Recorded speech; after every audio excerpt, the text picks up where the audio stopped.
Bum bum bum bum bum bum bum bum bum bum bum bum. The Peter Dislike Show. Bum bum bum bum bum bum bum. Actually, more like Peter shit. But I want to ask your opinion on this. I live with a roommate right now who is extremely sensitive to noise. I mean, obviously, I'm not going to go into the house to record the Peter Dislike Show, but give you an idea of how sensitive. Little details like something being dropped on the floor, or maybe a door being opened a little bit more loudly than. And you know, it doesn't seem like a big deal, right?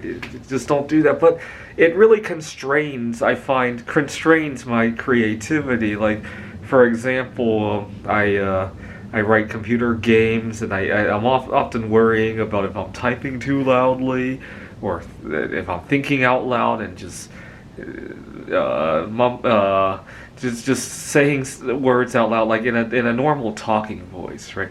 Obviously, I'm not gonna turn on a latest music video, or obviously not that, right?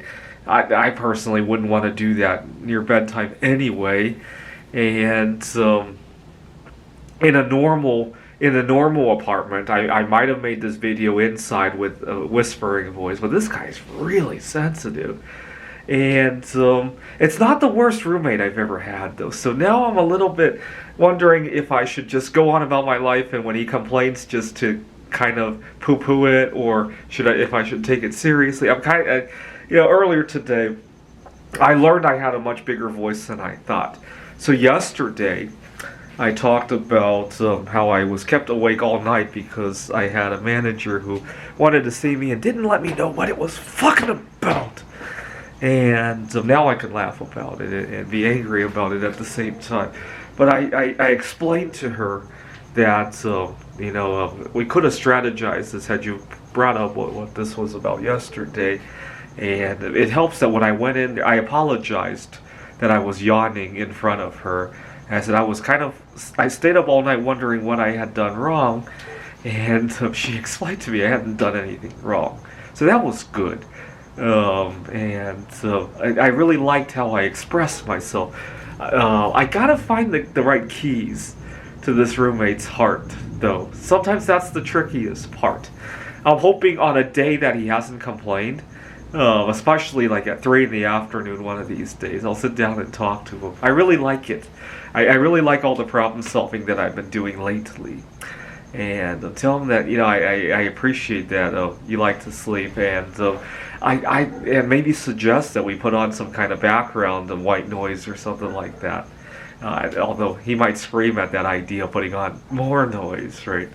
And express to him that it's become very frustrating to me as well, because first of all, I don't like noise either, but second, it puts a big constraint on a lot of things, right, that he might not realize, right?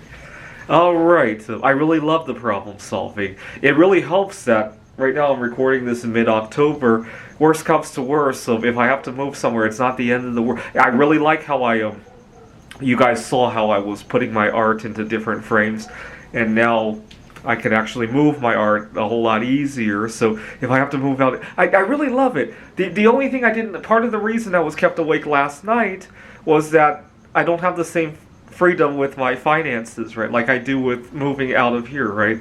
And which is why I need to really ramp up my art project at some point, which is why moving out of here is not the end of the world, right? I can't really do my art here because of the living situation anyway, which allows me to really play with this roommate. I really love it, right?